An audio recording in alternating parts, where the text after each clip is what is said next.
Olá pessoal, sejam bem-vindos a mais um Café com Valença, o podcast oficial do Valença Associados.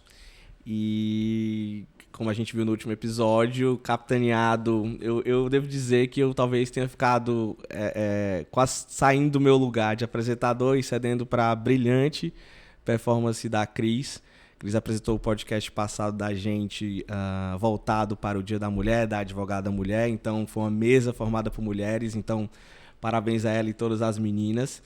E nessa linha de ESG, que é uma coisa que o nosso escritório, que a gente tenta no mundo corporativo levantar como bandeira, mas também agregando valor isso a cada negócio, hoje teremos uma presença de alguém que é uma referência, eu ia dizer regional, mas eu acho que tu já está num outro patamar, tu já está nacional já. Obrigado.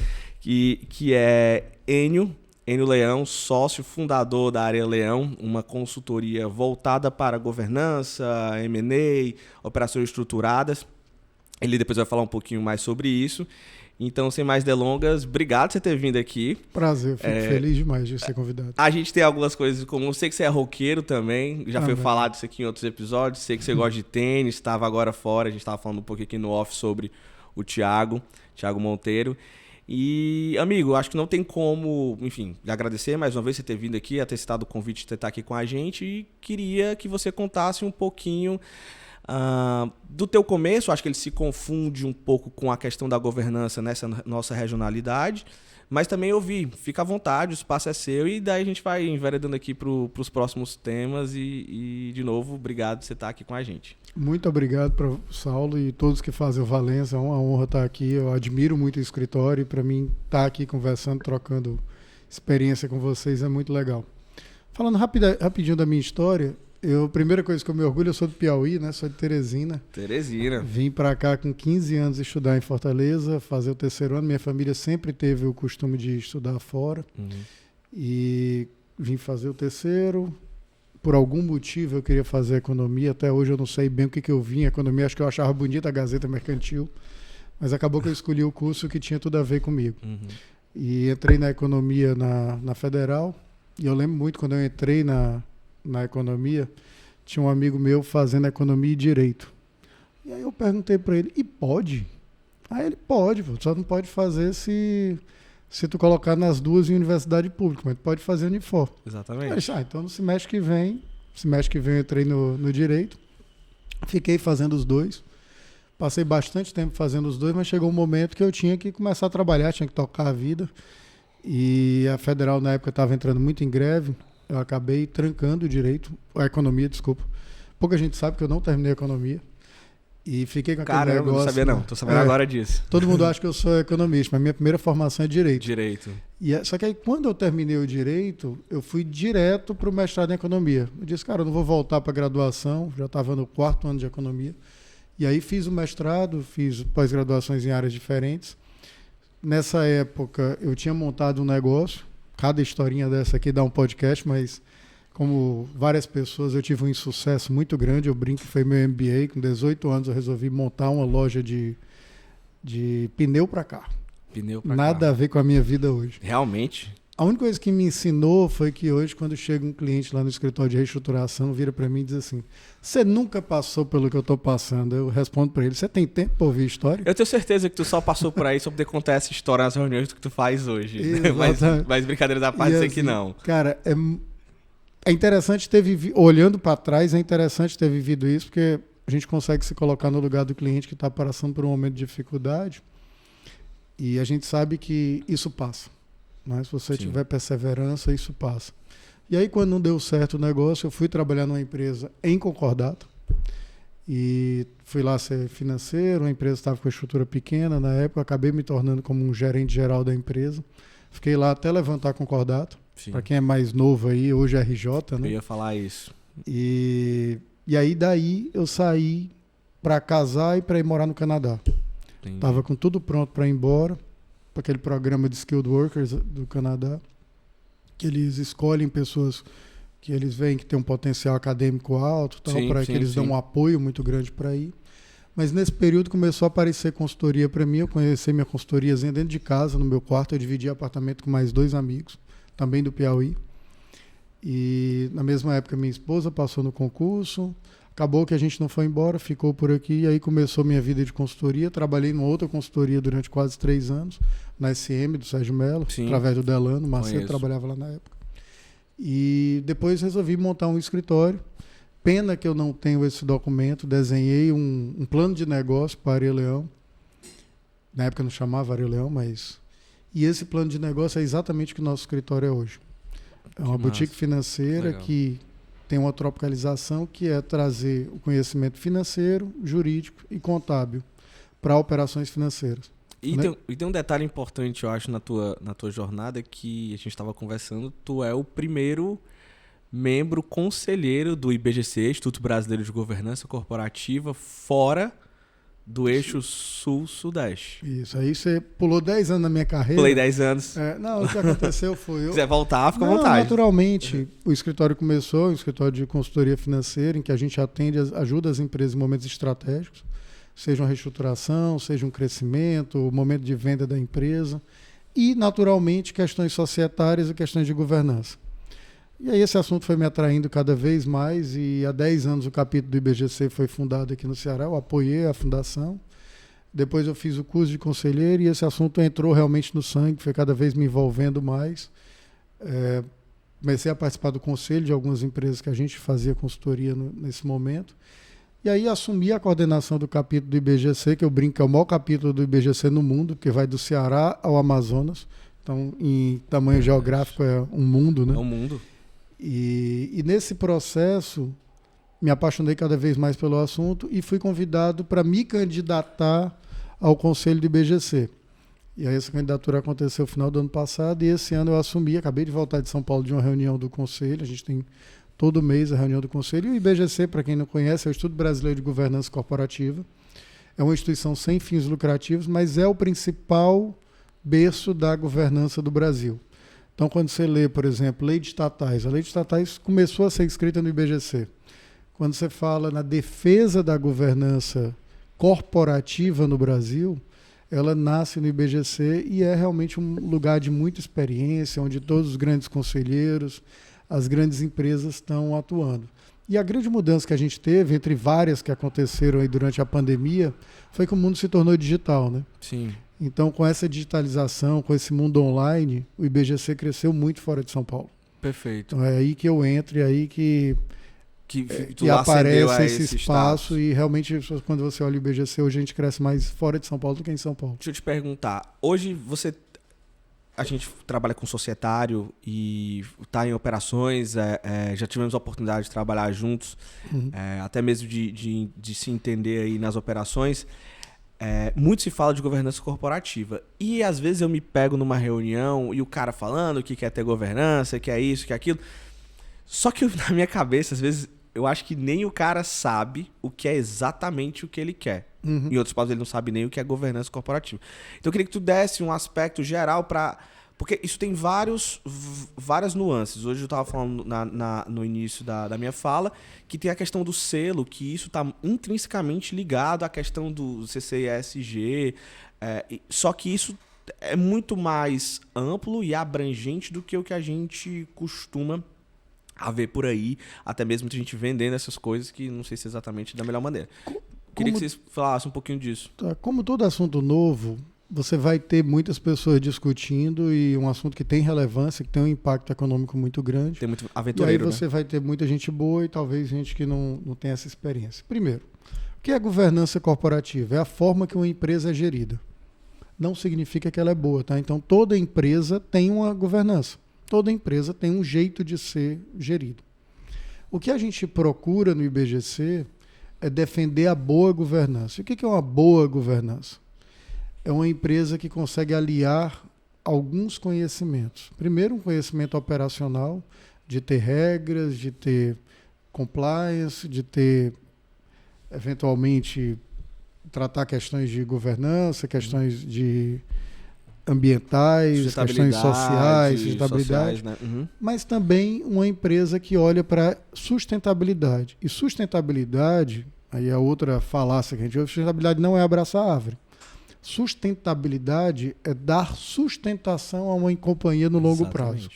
Então é você olhar para você pensar a empresa de maneira estratégica para que ela se prepare para o futuro, para as mudanças que vão acontecer. É isso que a gente faz no IBGC, é isso que a gente discute. O IBGC é um lugar de pensamento. E quando a gente olha para, como você colocou, né, todo mundo hoje está falando disso. Todo mundo. Ou porque o executivo quer virar conselheiro, ou porque a empresa ouviu que é mais fácil captar dinheiro se tiver uma governança. Só um parênteses, uma história dessa. Semana passada eu tive uma reunião com um cara que ele tá se reestruturando devido a uma situação que ele tá passando. E o principal pedido dele era que ele queria criar um conselho de administração aqui. Um conselho consultivo e tal. Tá bom, ok. Mas é o seguinte, eu vou ser o presidente com cargo vitalício. E quem vai ser o diretor? Não, eu também. Cara, isso não tá batendo, assim. Acho que nem... Me explica o que você quer. E aí é onde você começa a ver que tem muita coisa heterodoxa nesse mundo, né? Olha do copo meio cheio, né? Acho que o ponto inicial é as pessoas estão se interessando pelo assunto. É um assunto que há 10 anos não se falava. Sim. Então isso é uma coisa boa. E é natural que aconteça essa evolução, esse amadurecimento do assunto. Então, o que as empresas têm que procurar? Primeiro, elas têm que procurar começar pelo básico. Eu paro para pensar a minha empresa no longo prazo? Eu tenho uma empresa que depende exclusivamente de mim ou uma empresa que tem procedimentos, uma empresa que consegue se medir, uma empresa... E aí eu falei de duas coisas, né? Falei de operação e falei de estratégia. Então, aí você já começou com a governança. O conselho, que é o que a gente mais ouve falar, ele é só uma pequena parte da governança. Ele é um lugar em que você vai ter uma discussão estratégica sobre a empresa e vai dar um direcionamento para ela. Ele está mais para o think tank, né? Exatamente. Para aquela pessoa que está lá na posição de diretoria, de CEO, execute o que o conselho pensou. Perfeito. Então a gente tem uma ideia falsa de que o CEO da empresa é que toca a empresa, que diz o caminho dela. Na verdade, o CEO é o mestre, é a pessoa que toca a estratégia que foi definida no conselho. E o conselho tem que se comunicar com a empresa toda, não só com o presidente. E aí é outra falácia, achar que conselho se reúne uma vez por mês. Ou uma vez por trimestre. Não. Conselho vive a empresa, conselho vive o negócio. Eu sou conselheiro de algumas empresas, todo dia quando eu leio o jornal eu estou olhando, minha cabeça gira pensando assim, eu estou pensando agora na posição dessa empresa. Como é que essa notícia nova afeta esse negócio? E das mais diferentes afetam a mudança tributária, uma chuva que aconteceu no Rio Grande do Sul, a mudança climática. Isso afeta diferentes empresas de formas diferentes. Então, esse é o papel de um conselho e o papel de uma boa governança. Deixa eu te perguntar uma coisa. Você, enfim, por ser uma referência, você está no conselho de várias empresas, eu faço esse papel também de conselho de algumas empresas e já é uma complexidade você ser de poucas. Avalie você como sendo, enfim, toda a trajetória que você está contando aqui. Mas eu queria ouvir de você, na tua opinião, seja via IBGC, seja via Areleu Leão, quais são os grandes desafios que tu enxerga para o cara colocar isso? Ok, ele está falando, é um assunto que está mais em voga, as coisas estão acontecendo, mas na tua visão, quais são as grandes dificuldades que ainda tem? Porque assim, o cara vê onde ele quer chegar, mas ele tem uma certa dificuldade, às vezes, em aceitar isso. Ele tem que se despir de alguns conceitos. Entendeu? Então, eu queria ouvir de você quais são as dificuldades que você vê nesse aspecto. Primeiro um ponto, né? Acho que não dá para ser conselheiro de muitas empresas, tá? Hoje eu estou em 3 conselhos. Não dá muito mais do que isso, porque você tem que... então estou bem, então. Como eu comentei, bem, então. A gente tem que viver a empresa, a gente tem que acompanhar a empresa. Tem um volume de informações muito grande que a gente recebe, discussões das mais diferentes. Você não trata só dos assuntos que você entende. Então, hoje de manhã eu estava na reunião de conselho discutindo cultura. Minha formação é finanças.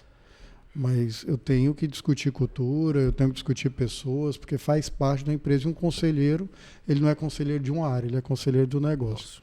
Quando você fala em dificuldades, acho que o primeiro ponto é conter a ansiedade. Implantar uma governança, uma boa governança, não acontece da noite para o dia. Ela é um processo. Segundo, entender que governança, uma boa governança é partilhar poder. Então, se eu tenho uma empresa e estou acostumado a bater o centro, chutar pro gol, ser o goleiro.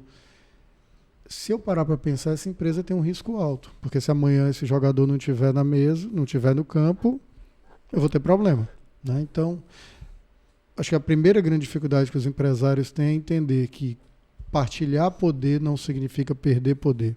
Significa dar mais sustentabilidade, mais capacidade da sua empresa crescer.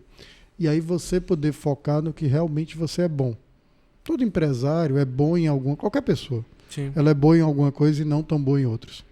Na hora que ela partilha poder, partilha tarefas, partilha obrigações e foca no que ele realmente é bom, ele adiciona valor e diminui risco das empresas. Risco é um assunto que a gente... Mais uma dificuldade, né? A gente tende a achar que falar em conselho é falar de novidade, falar de inteligência artificial, ir para o Vale do Silício. Zero, né? Não, tem um coisas, pouquinho disso, mas não é o... Você, no mundo ideal, você deveria gastar ali 60%, 70% do seu tempo para estratégia, 30%, 40% para operação. No começo, na vida da maturidade, você acaba discutindo mais operação. Com o tempo, você vai crescendo em estratégia, porque a empresa vai se tornando mais madura. Mas você tem que entender que esse processo é lento. Esse processo é um processo de amadurecimento. Um conselho não vai lhe dar retorno no primeiro mês.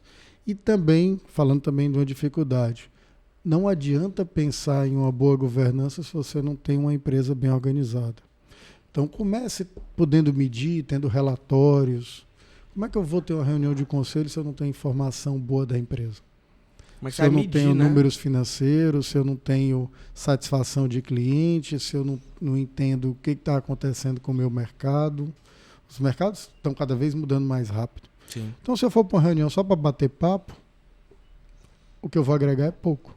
Mas se eu antes estudei o mercado, estudei o momento que a minha empresa está, entendi os números, os resultados que aquela empresa está alcançando, quais são as dificuldades, eu vou ter uma agenda muito mais produtiva e vou conseguir, com uma diversidade de conhecimento no conselho, entregar muito mais valor para essa empresa e fazer essa empresa acelerar o crescimento dela. Tu meio que já falou, talvez a minha próxima pergunta, seria o que você enxerga hoje de próximos passos nesse mercado voltado para o empresário dentro da governança. E tu já falou de você ter uma informação sólida, uma informação coesa, ter bons relatórios ali, por mais que a função, sei lá, de um conselho, a gente está pautando muito no conselho, porque naturalmente é a primeira coisa que eu acho que vem na cabeça de todo mundo quando você fala em governança. Você ter boa informação ali para subsidiar o que vai ser decidido é fundamental. Tá?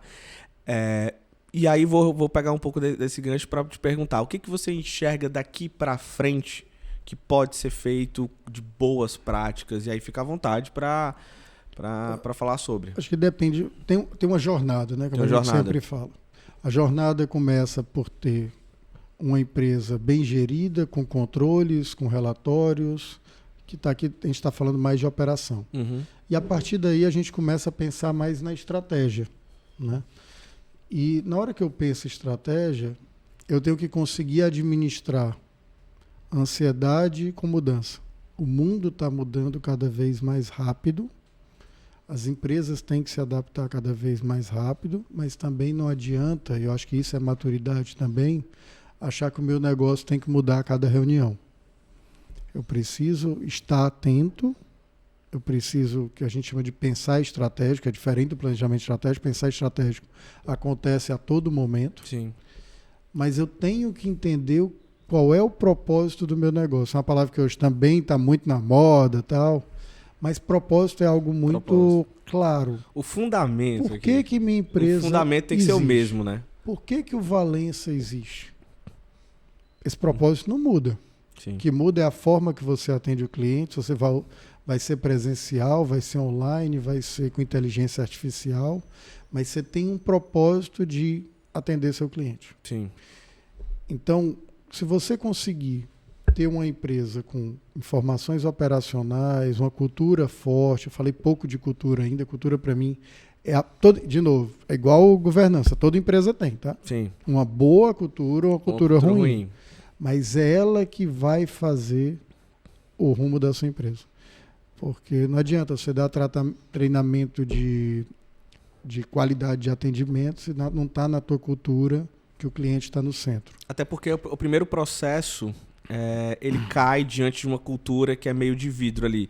Tem uma frase muito boa do Abílio que eu levo para a vida, que é toda empresa, não importa se é do retail, indústria que seja, é feito de gente de processo, né? Então, você tem que ter seus processos tão bons, talvez as pessoas, antes de você escolher o CEO, ele fala, você escolhe a primeira pessoa do RH, entendeu? Porque a cultura, de fato, é o que... e isso eu acho que é um desafio das empresas, porque quanto maior você vai ficando, mais essa cultura vai criando braços ali onde... Às vezes você não consegue mais alcançar. O Valência de hoje não é o Valência de 10 anos. Não é a Valência que o Nelson e o André fundaram lá atrás. Mas isso você está falando, para entrar um pouquinho aqui na cultura, que eu acho que vale a pena a gente falar, sim. Eu acho que é fundamental esse ponto. O processo ele não sobrevive, né? Você falou coisas bem interessantes. Primeiro, cultura é viva, ela muda. Sim. O que a gente tem que manter é que ela evolua no caminho que é interessante para o meu negócio, que reflete os valores do meu negócio. Tá?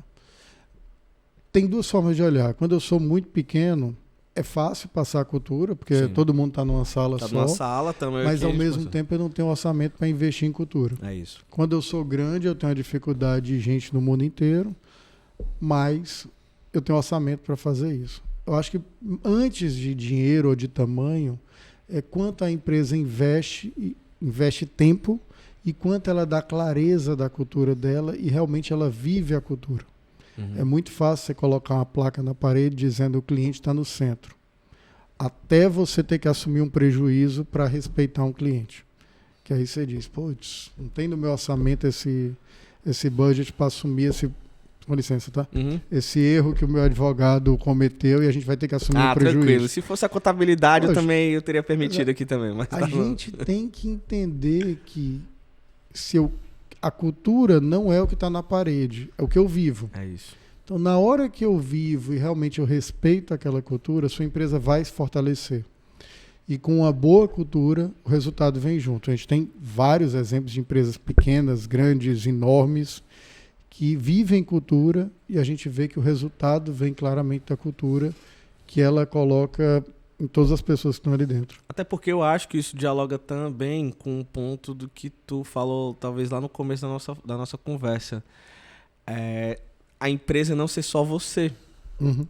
E a cultura talvez seja um grande alicerce, um grande pilar dessa disseminação ou dessa pulverização de poder, que usa a jargão de advogado.